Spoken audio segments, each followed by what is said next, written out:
Spider-Man has had many good games. Some not so good, like Spider-Man Friend or Foe. Some really good, like Spider-Man Shadow Dimensions. It often depends on the developer and how they're taking Spider-Man to new heights in their game and making him an interesting character with a new fresh take. What do you get when you take a good character like Spider-Man and mix him with a great developer like Insomniac, who quite literally has some of the best track records in gaming? They've consistently turned out banger after banger with only a few faults in their 20 years of development. No, you get Marvel's Spider-Man. But is Marvel's Spider-Man really as good as the reviewers say? Short answer, yeah. I've played this game for an insane amount of time. On the PS4, I had about 350 hours, and on my PS5, I have around 80. Of course, it's split between me and my little brother, but if you do the math, I have roughly 270 hours in the game, which is insane. How do I have that much time? I often come back and just swing because I'm bored, especially when watching TV. Just a testament to how good the swinging system and the overall game inside of it is. But swinging isn't the only great mechanic. Combat feels pretty decently, although a little shallow, and I like how floaty it is, but it's a good combat system, and it's just really fun to fight enemies, from the demon agents to the Sable agents, to even the prisoner camps are really fun to do. The story is also a major highlight here. This is definitely in the top 5 stories I've ever seen in a video game, and the end is a very emotional ending, and it's great. It's so good, it's probably my top 3 games of all time. But that's an oversimplification to hook you in. So let's dive into why Marvel Spider-Man is near perfect and part 1 of Spider Week. The main story of Marvel Spider-Man follows a 23-year-old Peter Parker, aka Spider-Man, as he takes up the Kingpin after 8 years of being Spider-Man. Having finally put Kingpin behind bars, Spider-Man catches a break as he tries to go back to Fisk's auction house because he's selling a bunch of old artifacts. Then, upon arriving at the auction house, Spider-Man runs into Mary Jane Watson, who is currently doing a story for the Daily Bugle. This creates tension as they broke up a few months ago, and haven't really talked to each other since then. The reunion is short-lived as the auction house is quickly taken over by the demons, and Spider-Man has to fight them as they end up stealing a file that's named Devil's Breath. This causes Mary Jane and Peter Parker to team up once again to find out what Devil's Breath is, who's using it, and how it can be stopped. Peter then rushes to Octavius' lab, where he works as a lab assistant for Otto Octavius. The pair are working on components for mechanical artificial arms, which is basically Doc Ock's arms, but it's cut short when Norman Osborn comes and shuts down the lab. This showcases Otto and Osborn's weird relationship. Then after that, Peter makes his way to Feast for a surprise party for Aunt May. After the party, he asks Lee about the mask, and Lee tells him to abandon the story. Then throughout the story, Peter Parker or Spider-Man has many run-ins with demons, and after a while, Yuri tells him to meet a cop named Jefferson Davis, aka Miles Morales' dad. The two then work together to bring down some of the demons as operations, and Jefferson is awarded a medal. Jefferson is awarded this medal at City Hall for his valor, and in the audience are Peter, Mary Jane, and Jeffrey Davis' wife and son, Rio Morales, and Miles Morales. During his speech, though, the demons released suicide bombers and released a massive explosion during the rally, claiming many casualties, including Miles' dad and the person who received the medal, Officer Davis. Peter was knocked out, and but he's not knocked out before seeing that Martin Lee is Mr. Negative and the head of the demons. So the person who leads Feast is also the person who trying to kill everyone. Following the attack, Osborn hires Sable International to secure the city, and Peter also invites Miles to help at Feast. This eventually leads to him being bitten by a radioactive spider at the end of the story, of course. This frees Peter to find Martin Lee and finds out he's planning to use Devil's Breath, a biochemical weapon created by Osborn with Oscorp to destroy Osborn and the rest of the city. Before Lee can unleash this weapon, Spider-Man and Mary Jane thwart his plan after a heated battle through the subway tunnels in New York City. Spider-Man, having finally defeated Martin Lee, sends him away to be locked up in the Raft, a high-security prison where only Spider-Man's most deadly villains are kept. Meanwhile, Peter and Octavius finally finish development on the arms, and the untested implant that Octavius put in earlier has effects on his mind, causing him to head down a dark path of villainy, aka Dr. Octopus, which no one saw coming. Fueled by revenge and hatred for Osborn, Dr. Octopus stages an attack on the Raft, releasing the prisoners throughout the city.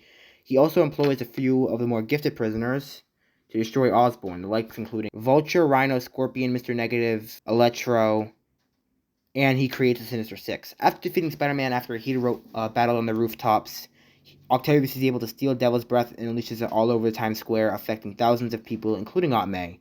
While Peter searches for villains, Mary Jane searches for the cure for the Devil's Break, and she stumbles upon a secret laboratory in the penthouse, where she learns that Martin Lee has so much hatred and it stems from his childhood where he was tested on and it's killed his parents in the ensuing thing.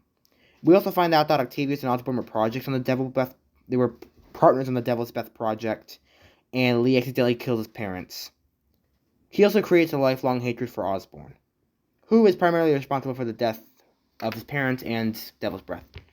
They also find out that it's meant to be a cure for many genetic diseases, and that Harry is actually sick with the same genetic disease that his mom is.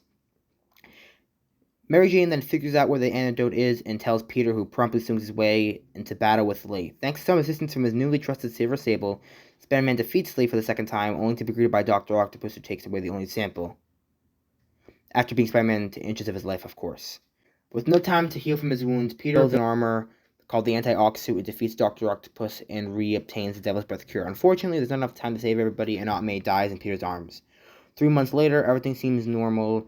Before the credits roll, Peter and Mary Jane kiss, and they get back together, reigniting their relationship. The post-credit scene sees Osborn revealing that he has Harry in a containment cell with what appears to be the symbiote around him, as Peter starts to train Miles to be another Spider-Man, as Miles got bitten earlier. That synopsis was like 5 minutes of synopsis, which I know is insane, but this just is a really, really good story, and I had to kind of cover all of it.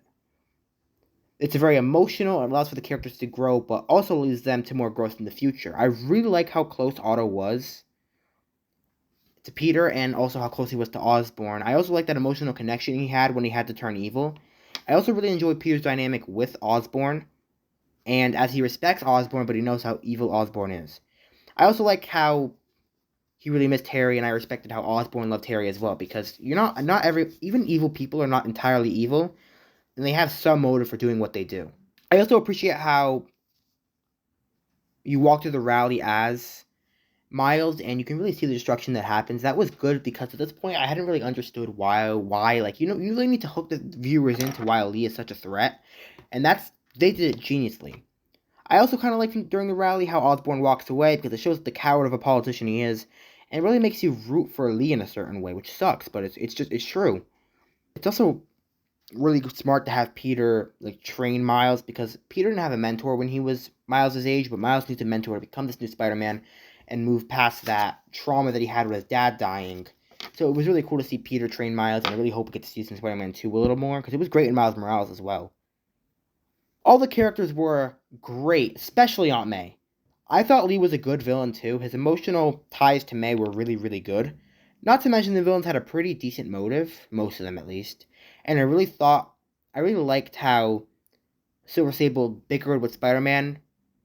I also really liked how Yuri bickered with Spider-Man, because she's a hard cop, and it's really interesting to follow Yuri and Spider-Man's relationship and how they kind of like each other and they admire each other, especially in The City That Never Sleeps, which I wanted to talk about in this video, but I think I'll save it, because this video is already going to be really, really long if you couldn't tell. The fact that I'm not even halfway through the script and we're already 8 minutes in is just shocking. But it's really good in The City That Never Sleeps. Yeah, but that's the story, right? The story is closely tied to the gameplay. But speaking about gameplay, let's get into gameplay. When talking about gameplay, you really can't skip over the combat, so the combat's the first thing we're going to talk about. Combat is enacted using 3 buttons, one for dodging, one for physical strikes, and one for web-based attacks. Webbing can be used to take out enemies and stick them to nearby objects. Defeating them, enemies who are knocked down from great heights are automatically stuck up in a cocoon, which is boring because Spider-Man should kill, but it prevents Spider-Man from killing, and boo! Spider-Man can also use his environment to fight. He can jump off walls, throw objects at people like manhole covers, grenades, and trash cans, newspaper stands, just a bunch of stuff. You can also throw web restraint enemies, like maybe big guys or people who are just wrapped up in his web, at other enemies. As you attack, you build up something called Focus, which can be used to heal Spider-Man, or when it's fully filled up, 1 or more focus bars are fully filled up, you can use a special finisher attack, taking down enemies instantly. When you have 2, you can take out special enemies like the whip enemies or the big enemies, or in the city that never sleeps, you can take out the minigun enemies. Spider-Man can also use something called Spider Sense, which shows a white outline around your head. Basically, it indicates an upcoming attack and attack you can dodge. A precise dodge can be performed while attacking right before an attack is about to hit you, and gives Spider-Man the ability to web his enemies back, and depending on what point you are in the skill tree, you can go back and instant knock them out. Some enemies must be overcome using different approaches. Melee wielding enemies have to be knocked into the air first. Shield enemies have to be slid under and attacked from behind. Enemies armed with whips drag Spider-Man out of the air and need to be counterattacked to fight efficiently, along with weapons like, I think the web bomb pointed at the ground is great for whip enemies. Other types of enemies include heavily armored thugs which basically do more damage, brutes, and jetpack wearing enemies to remain airborne. All the combat-centric attacks I just talked about just now can be upgraded using one of the many upgrades in the skill tree. One part of the skill tree focuses on health and attacking, one part focuses on the web slinging part, like for example, point jumps, point slingshots, the point jump I was talking about earlier, and then one focuses on a variety of things like combat and healing and stuff. It's a really fun system and probably one of the best skill trees I've ever seen. You wouldn't think they'd be able to nail down a good skill tree, but they actually made a really interesting skill tree that I really enjoyed. Spider-Man can also use a variety of gadgets to attack, and they can be deployed in combat. You can use an electric webbing, concussive blast, which basically sends an air towards your enemies. This is good for Sable agents. Impact webs, which launch enemies backwards and can stick them to nearby surfaces. Hover gadget, which allows you to put them in the air. Web bomb, which webs all enemies near you, and trip mine, which basically lines enemies to a single wall. Gameplay freezes down when you use this, and I don't like that very much, because it slows down the combat and makes it super slow. This is one part of the combat, and probably the only part of the combat I really don't enjoy. The gadget wheel is just really slow, but gadgets are unlocked by progressing through the story and can be accessed from the radio menu, which I just talked about, and it sucks. Spider-Man has several unlockable suits that are based on existing versions of the character in media. There are many original suits created for the game. Some offer special abilities that can be aided in combat, such as increasing focus gain, reducing gravity, enhancing stealth, and making it player invulnerable, unleashing an automatic repulse, and destroying enemies permanently. Once unlocked, suit powers can be freely combined, and yeah, the suit power system is pretty cool. There are some that are really good, like the rock out system. Gaining focus is probably my favorite one. Web Blossom is extremely overpowered. It's just that Spider-Bot is also probably my least favorite one. I mean, it's overpowered, but you also don't gain combos from it, so it kind of sucks. But yeah, a big part of combat is the fighting, but another big part of the combat is the stealth. Stealth involves Spider-Man moving around raised locations using gadgets, webbing, and his wall crawling ability to neutralize enemies. Leveling up allows players to unlock skills from different specialties, focusing on ground combat, aerial combat, and traversal. There are also mini games that reward players with stuff like research tokens, including circuit puzzles, pattern puzzles, radio towers. You can also open up radio towers, which give you access to the map, unscrambling the map, and reveal hidden objectives, including missions, active crimes, and objects to collect.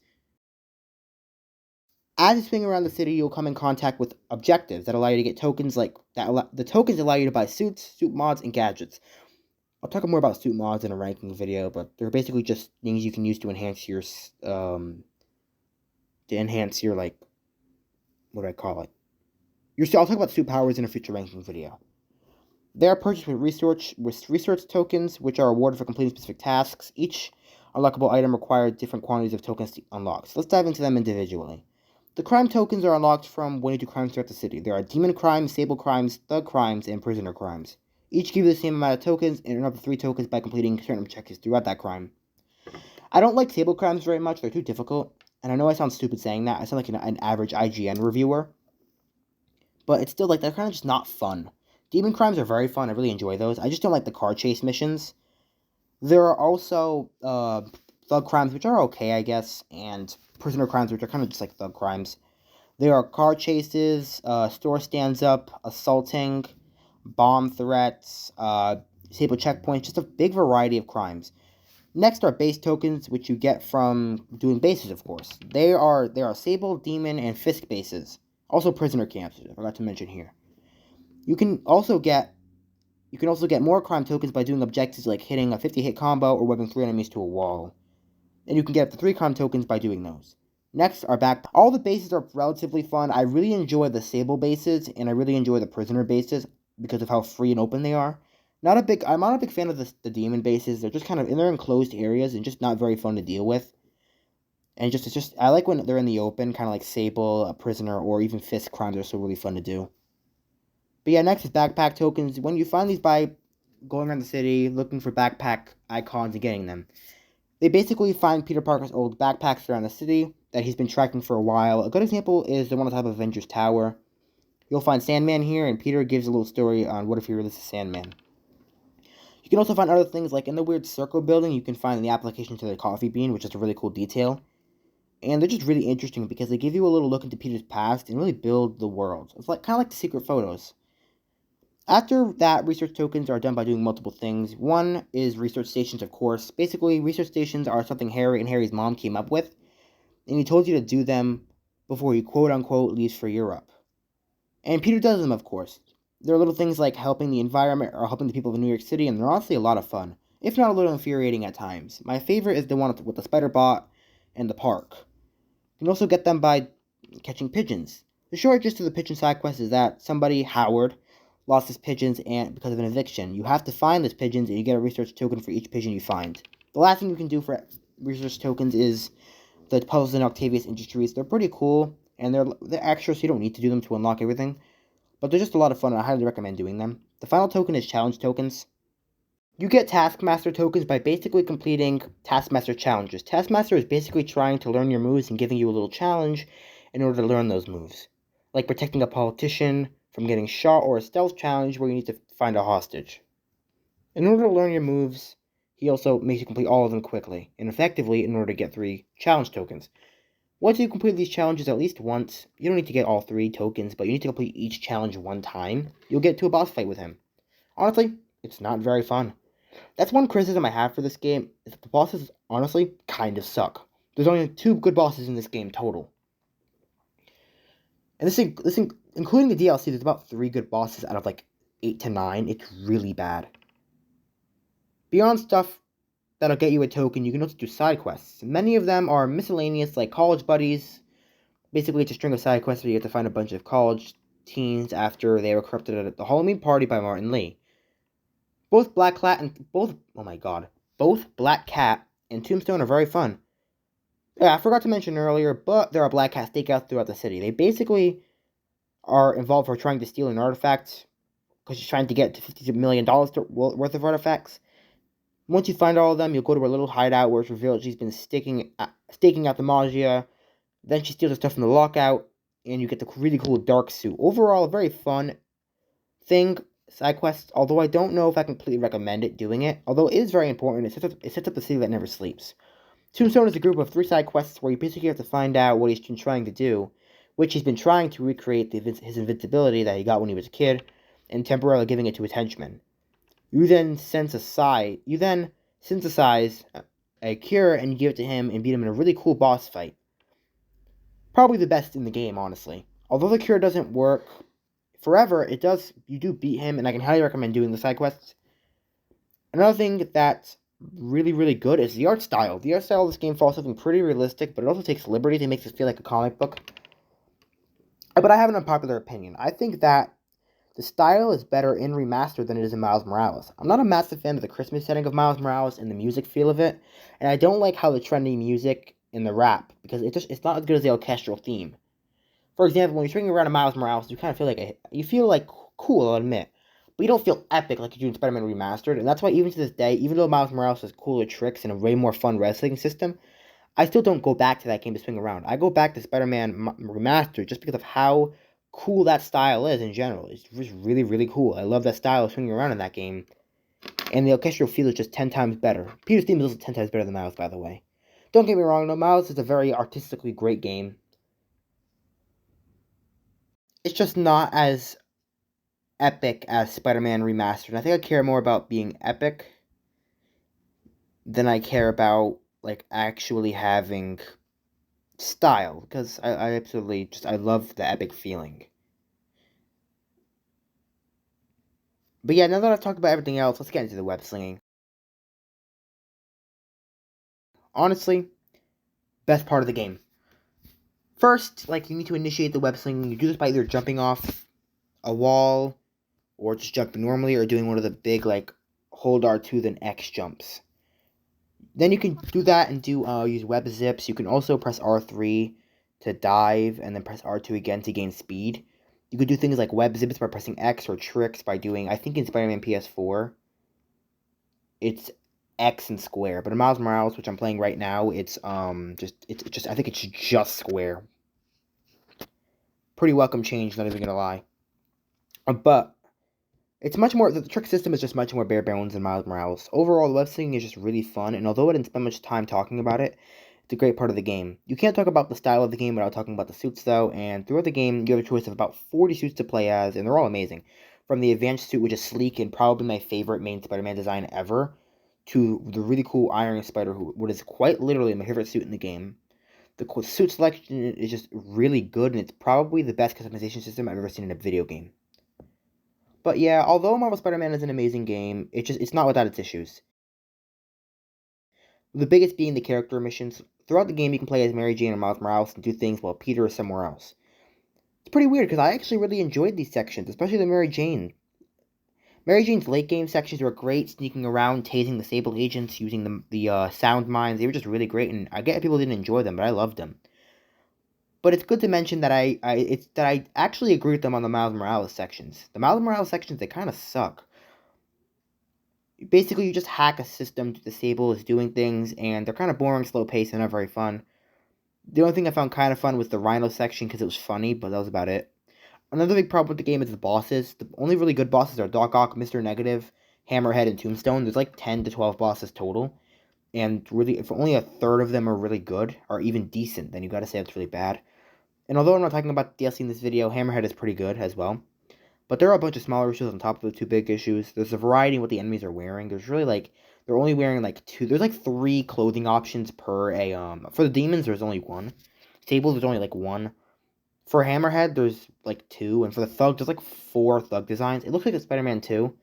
There's gonna be like 7 or 8, which is pretty cool. But there's just not enough variety in this game. I also really wish there was something more to like. I wish there was something more to the outfits they wore. I also wish there was more variety to the crimes. There's driving crimes. There's like 5 types of crimes for with normal thugs. I wish they, like, for example, maybe were robbing someone in an alley and then you'd stop one guy and then a bunch of other guys would come and beat you up. Or I wish that, like, for example, there was like instead of it being a small robbery of a store, like a big bank robbery, and then it's kind of like the Gotham Knights crimes could be really cool. Or better, there could be some crimes in the air, like maybe someone hijacked a ship and you need to stop them. There's probably going to be harbor crimes in Spider-Man 2, which is really cool. I just wish there was more variety of the crime system. But yeah, if I only talked for 3 minutes about how this game kind of the things that suck in this game, then honestly, it's a pretty good game. Overall, Marvel Spider-Man Remastered is probably my favorite game of all time. If I had to point out some issues, like I just said, bosses, enemy variety, Miles missions, but the web slinging, the customization, the story, the combat, the post game, and everything is just amazing. It's quite literally the best. It's probably my top 3. I know I keep saying this, but the game was just that good. That's the whole reason I bought a PS4 and even a PS5, and I do not regret buying them just for this game. Of course, PlayStation has other great exclusives like Horizon and God of War, and heck, even the Gran Turismo series, Ratchet and Clank. But Insomniac, and especially their Spider-Man IP, it's amazing. It's the height of the franchise. I cannot wait for Spider-Man 2, and I cannot wait for Wolverine. But yeah, I'm just from the studio. Thank you guys for watching episode 1 of Spider Week. I'm filming this video September 30th, so I'm filming this video literally a month ahead, or 13 days ahead of when it's supposed to be coming out. The Spider Week has been a lot of work for me, and I'm trying really hard to make this good because I really want to give you guys something to do. If you're watching this post Spider Week, like in a few months from now, check out my Miles Morales review, which, if you guys are watching this the day it comes out, it will not be out yet. It'll come out October 19th. But you can also check out, depending on when you are through Spider Week, if you're at the end, check out my other videos.